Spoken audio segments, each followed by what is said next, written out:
जी हाँ दोस्तों, Chennai Super Kings versus Kolkata Knight Rider के बीच खेला गया एक ऐतिहासिक और महामुकाबला।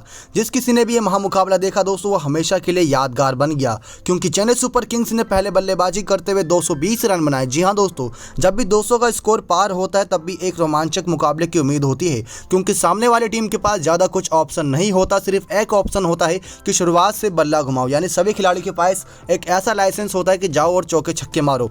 तो कोलकाता नाइट राइडर ने भी दोस्तों पूरी कोशिश करी और लेकिन 202 रन ही बना पाई। 18 रन से हार का सामना करना पड़ा। लेकिन एक समय दोस्तों एक ऐसा आ गया था जब कोलकाता नाइट राइडर के आपके बल्लेबाजों का हाथ बताएं तो दोस्तों बल्लेबाज 31 रन पर 5 विकेट खो दिए थे। जी हाँ दोस्तों, 5वें ओवर की दूसरी गेंद तक कोलकाता नाइट राइडर 31 रन पे 5 विकेट खो चुका था। लेकिन उसके बाद आखिर किसने रन बनाए, किसने कमाल करते हुए मैच को आखिरी ओवर तक लेकर गया और आखिरी ओवर में 20 रन चाहिए थे तो क्या हुआ। और बात करेंगे सोशल मीडिया पर क्या कुछ बवाल मचा इस मैच के बाद। तो दोस्तों वीडियो को अंत तक देखिएगा, चैनल सब्सक्राइब नहीं किया तो कर दीजिएगा। सबसे पहले दोस्तों बात करें स्टेडियम की। वानखेड़े स्टेडियम मुंबई, ये वही स्टेडियम है जहां राजस्थान वर्सेस पंजाब किंग्स खेला गया था। तब 221 बनाए थे पहले बल्लेबाजी करते हुए पंजाब किंग्स ने, और जवाब में बहुत अच्छा चेस करा था संजू सैमसन का। उस दिन शतकीय पारी आई थी लेकिन जीत नहीं पाई थी। तो आज के महामुकाबले में भी कुछ ऐसे ही देखने को मिला। कोलकाता नाइट राइडर के कप्तान इयोन मॉर्गन ने टॉस जीतकर पहले गेंदबाजी का फैसला किया, लेकिन यह फैसला बहुत उनके पक्ष में नहीं गया, क्योंकि शुरुआत में बल्लेबाजी करने के लिए उतरी चेन्नई सुपर किंग्स की पलटन। ऋतुराज गायकवाड़ और फैफ डू प्लेसिस के बीच हमें अर्धशतकीय प्लस की पारी, यानी कि एक शतकीय रन की पार्टनरशिप देखने को मिली। जी हाँ दोस्तों, पहली विकेट के लिए जो पार्टनरशिप बनी वो बनी 12वें ओवर की दूसरी गेंद तक 115 रन की। ऋतुराज गायकवाड़ का पहला विकेट सामने आया था, क्योंकि 42 गेंदों में 64 रन बनाए थे आज ऋतुराज गायकवाड़ ने 6 चौके 4 छक्के की मदद से। इस मैदान पर भी थोड़ा बहुत बोलबाला हमें स्पिनर गेंदबाजों का देखने को मिला, क्योंकि आज हमने देखा वरुण चक्रवर्ती ने पहली विकेट ली थी ऋतुराज गायकवाड़ के रूप में। लेकिन दूसरे छोर पे फैफ डू प्लेसिस लगातार पारी खेल रहे थे और उनका साथ देने के लिए आए मोइन अली। मोइन अली दोस्तों 12 गेंदों पर 25 रन बनाए, 2 चौके 2 छक्के की मदद से, और शानदार बल्लेबाजी की। लेकिन यहाँ पर उनके पास पूरा मौका था कि और भी हाथ खोलकर बल्लेबाजी करे, क्योंकि जब आपका पहला विकेट 12वें ओवर की दूसरी गेंद पर आए तो आपके पास 7 से 8 ओवर ऐसे बचते हैं कि सिर्फ वहाँ आओ और बल्ला घुमाओ, और जो स्कोर 110 रन प्रति ओवर, यानी कि 10 रन प्रति ओवर चल रहा है, उसको 200 के पार लेके जाओ। तो मोइन अली ने अपना काम कर दिया था। उसके बाद हमें देखने को मिला कि सुरेश रैना, अंबाती रायडू, रविंद्र जडेजा और सैम करन से ऊपर आए महेंद्र सिंह धोनी, यानी कि उन्होंने अपने आप को मौका दिया, और मौका दिया तो उन्होंने आज मौके पर चौके के साथ साथ एक शानदार छक्का भी मारा। साथ ही साथ महेंद्र सिंह धोनी ने आज कुछ ऐतिहासिक रिकॉर्ड भी बनाए दोस्तों, वो भी हम आपको बताते हैं। पहला तो ये रिकॉर्ड बनाया कि जो सुनील नारायण के खिलाफ उनके नाम शर्मनाक रिकॉर्ड था कि उन्होंने आज तक कभी भी सुनील नारायण को एक भी बाउंड्री नहीं लगाई। तो आज के मौके में कोलकाता नाइट राइडर ने सुनील नारायण को भी खिलाया था और कमलेश नागरकोटी को भी। तो सुनील नारायण की एक गेंद नो बॉल आ गई थी, जिसकी वजह से महेंद्र सिंह धोनी ने उस गेंद पर चौका लगाकर ये रिकॉर्ड तोड़ दिया। 8 गेंदों पर 17 रन की पारी खेली महेंद्र सिंह धोनी ने, 2 चौका 1 छक्का मारा। लेकिन जब वो छक्का आया था तो सबके मुंह से यही निकला था कि माही मार रहा है। लेकिन बॉलर आंद्रे रसल ने दोस्तों इनकी विकेट ली, कैच पकड़ी थी इयोन मॉर्गन ने।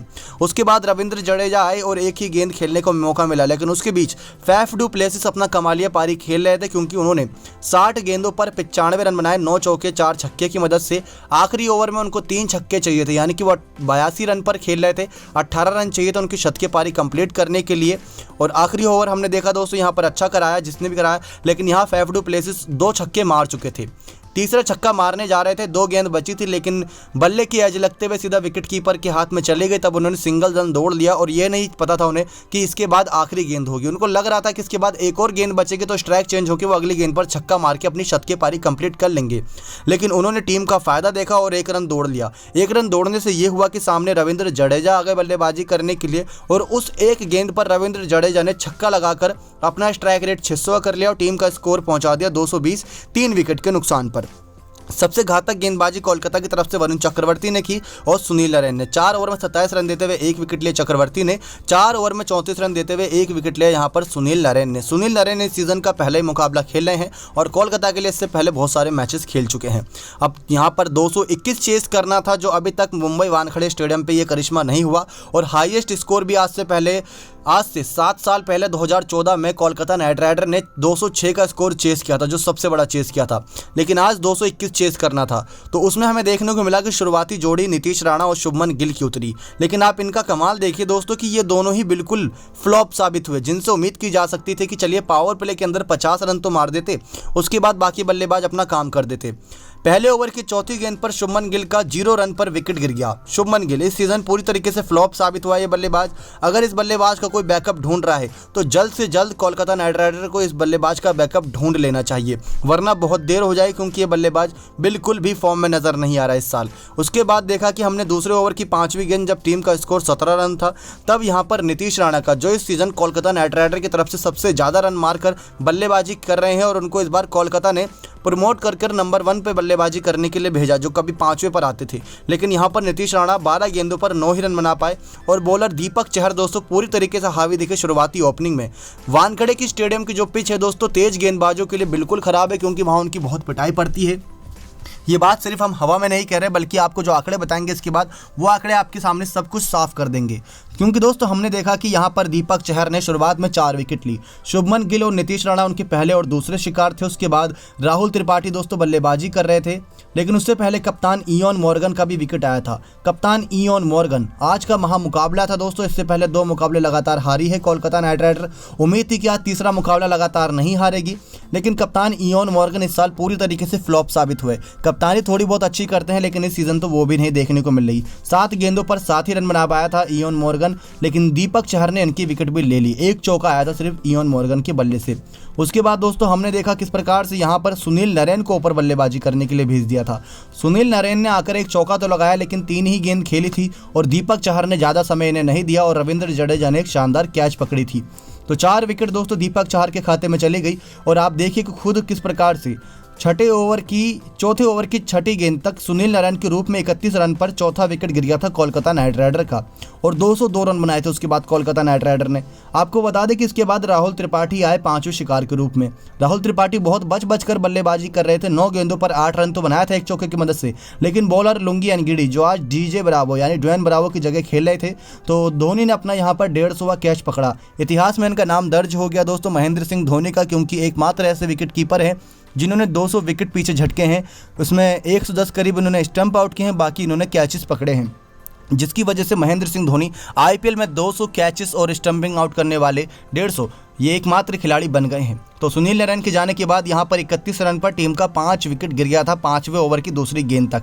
और आपको दोस्तों वो मुकाबला तो याद होगा जब सिर्फ 30 गेंदों में कुछ 31 रन बनाने थे, तब दिनेश कार्तिक और आंद्रे रसल बल्लेबाजी कर रहे थे, लेकिन वो दोनों नहीं बना पाए थे। तो आज के मुकाबले में देखिए दोस्तों कि 24 गेंद पर 40 रन की पारी दिनेश कार्तिक ने खेली, लेकिन उससे पहले आंद्रे रसल का एक ऐसा तूफान आया जिसमें सारे गेंदबाज बह गए थे। हमने ये देखा कि किस प्रकार से शार्दुल ठाकुर जो अच्छे गेंदबाज हैं चेन्नई सुपर किंग्स के, उनके पहले ही ओवर में 20+ रन मार दिए थे आंद्रे रसल ने। उसके बाद हमने देखा कि 22 गेंदों में 54 रन की पारी आंद्रे रसल ने खेली और ये पारी कोई छोटी मोटी पारी नहीं थी दोस्तों, बहुत खतरनाक पारी थी। 3 चौके 6 छक्के इनकी इस पारी में आए। लेकिन अगर आप आंद्रे रसल का विकेट देखेंगे तो आपको यकीन नहीं होगा कि ऐसे कैसे आउट हो गए। दोस्तों T20 में हर गेंद पर बल्ला घुमाने की कोशिश करता है बल्लेबाज, और जब आपका score required run rate 13 run का हो तब तो आप और भी ज़्यादा कोशिश करते हैं।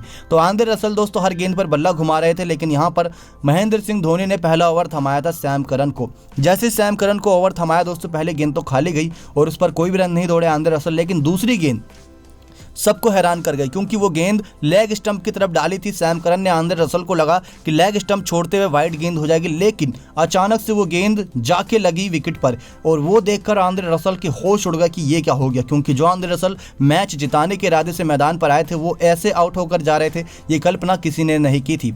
उसके बाद दोस्तों हमने देखा कि पैट कमिंस बल्लेबाजी करने के लिए आए। पैट कमिंस तो दोस्तों आंद्रे रसल से भी एक कदम आगे निकले, क्योंकि पैट कमिंस ने आज के मुकाबले में 34 गेंद में 66 रन की एक नाबाद पारी खेली।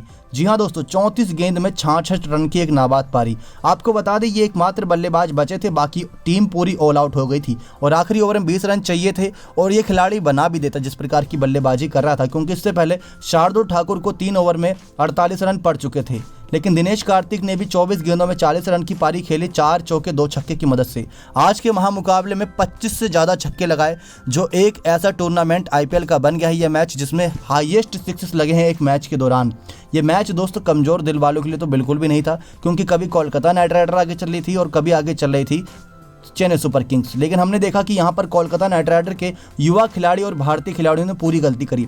नीतीश राणा, शुभमन गिल, राहुल त्रिपाठी और यहाँ कमलेश नागरकोटी का दोस्तों कोई मतलब नहीं बनता था, लेकिन उन्होंने एक शॉट खेलने की कोशिश करी। इनको लग रहा था कि अपने बल्ले से छक्का मार देंगे, लेकिन इनके शरीर में इतनी जान नहीं थी। वो कैच गई सीधा मिड ऑफ की तरफ खड़े फैफ डू प्लेसिस के पास लुंगी अनगेड़ी की उस गेंद पर। दोस्तों यहाँ कोलकाता नाइट राइडर की आखिरी में कह सकते हैं किस्मत खराब थी, क्योंकि 10 विकेट गिर गई थी। क्योंकि वरुण चक्रवर्ती भी रन आउट लेते हुए आउट हो गए थे, क्योंकि वो पैट कमिंस को स्ट्राइक देना चाहते थे। उसके बाद प्रसिद्ध कृष्णा भी इसी वजह से आउट हो गए थे। दोनों ही बल्लेबाज लास्ट के रन आउट हो गए, सैम करन और शार्दुल ठाकुर के अच्छे थ्रो पर। पैट कमिंस 34 गेंद में 66 रन बनाए, 4 चौके 6 छक्के की मदद से।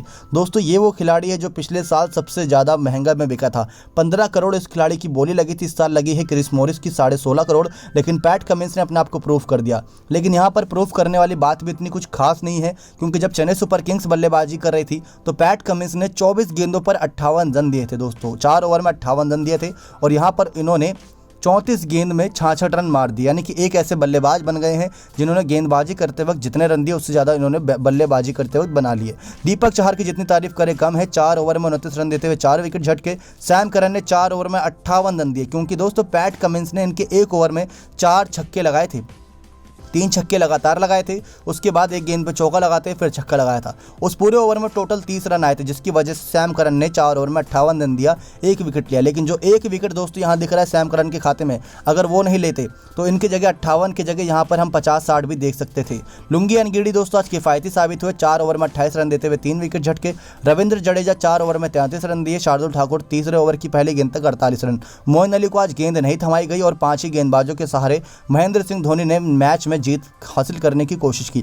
19वें ओवर की पहली गेंद पर आया था 202 रन पर कोलकाता नाइट राइडर का आखिरी विकेट। 18 रन से जीत करी चेन्नई सुपर किंग्स ने। चलते हैं सोशल मीडिया की तरफ। दोस्तों क्या बातचीत चल रही है वहां पर भी आप सभी को बता देते हैं, क्योंकि सोशल मीडिया पर इन दिनों काफी तहलका मचा हुआ है आईपीएल को लेकर। तो दोस्तों सबसे पहले यहाँ पर महेंद्र सिंह धोनी की वापसी के पूरे नारे लगाए जा रहे हैं, क्योंकि सब जानते हैं कि महेंद्र सिंह धोनी वापसी कर चुके हैं चेन्नई सुपर किंग्स के साथ, और चेन्नई सुपर किंग्स अब मुंबई इंडियंस या फिर दिल्ली कैपिटल्स कोई भी आए सबका सामना करने के लिए पूरी तरीके से तैयार है। साथ ही साथ आंद्रे रसल की सब दिल खोलकर तारीफ कर रहे हैं, क्योंकि एक बार इन्होंने फिर से कोलकाता नाइट राइडर की उम्मीद जगा दी थी जब सभी उम्मीद खो बैठे थे। क्योंकि 31 रन पर 5 विकेट दोस्तों, आप खुद सोच लीजिए कितना बुरा हाल हो गया था कोलकाता नाइट राइडर का। और ये जाके डगआउट में इस प्रकार से बैठ गए थे कि सब इनका चेहरा देखकर निराश हो रहे थे। सैम करन की तारीफ हो रही है दोस्तों, क्योंकि सैम करन ने अच्छी गेंदबाजी करी थी आंद्रे रसल के सामने। जब सभी गेंदबाज मार खा रहे थे तो सैम करन जो युवा खिलाड़ी है 20 से 21 उम्र होगी, लेकिन इसने विकेट लेके दे दिया। दीपक चहर की उन 4 विकेट की तारीफ हो रही है जो शुरुआत में ले ली थी। अगर वो विकेट नहीं लेती तो दोस्तों कम से कम 2 या 3 ओवर पहले ही मैच खत्म हो जाता। जैसी बल्लेबाजी यहाँ पर सैम करन के ओवर में पैट कमिंस ने की थी, क्योंकि उस ओवर का आपको दोस्तों हाल बताएं तो पहले गेंद पर 202 रन भागे थे, फिर छक्का छक्का छक्का, फिर उसके बाद चौका, फिर छक्का, ऐसे करते हुए 30 रन आए थे। तो ये दोस्तों हाल चल रहा है कि महेंद्र सिंह धोनी के उस छक्के की भी तारीफ हो रही है जो उन्होंने एकमात्र आज के मुकाबले में लगाया।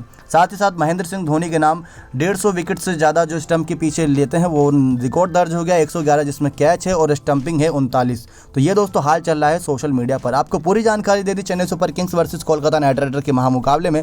कुछ कैच छूटी, कुछ ज़्यादा खराब फील्डिंग हुई, लेकिन इस मुकाबले में दोस्तों रन स्कोर बहुत बना। कह सकते हैं यह अबू धाबी जो यूएई के मैदानों पर एक ऐसा मैदान था जहां पर हाईएस्ट स्कोर होता था, वो यही मैदान है वानखेड़े स्टेडियम। जब भी इस मैदान में मुकाबला होगा तो दिल थाम के देखिएगा, क्योंकि एक हाई स्कोरिंग मुकाबले की उम्मीद रहेगी। पिछला मुकाबला गया था Rajasthan Royals versus Punjab Kings 221 का, और चेन्नई सुपर किंग्स ने बनाया 220। पहले बल्लेबाजी करते हुए चेन्नई सुपर किंग्स ने इस मुकाबले को 18 रन से जीत लिया और पॉइंट्स टेबल में नंबर 1 पे जगह बना ली है। और बात करें कोलकाता नाइट राइडर की, वो कौन से नंबर पर आ गई है, तो दोस्तों Kolkata Knight Rider points table में आप बिल्कुल देख सकते हैं किस प्रकार से बहुत खराब स्थिति में नजर आ रही है, क्योंकि इतनी खराब स्थिति कोलकाता नाइट राइडर की सीजन में उनके फैंस से बिल्कुल नहीं देखी जाएगी। लेकिन चेन्नई सुपर किंग्स 1 नंबर पे आ गई है दिल्ली कैपिटल्स और रॉयल चैलेंजर बेंगलोर को छोड़ के, और कोलकाता नाइट राइडर 18 रन से ही हारी, जिसकी वजह से 6ठे नंबर पे बरकरार है। नेक्स्ट 9 स्पोर्ट्स की रिपोर्ट।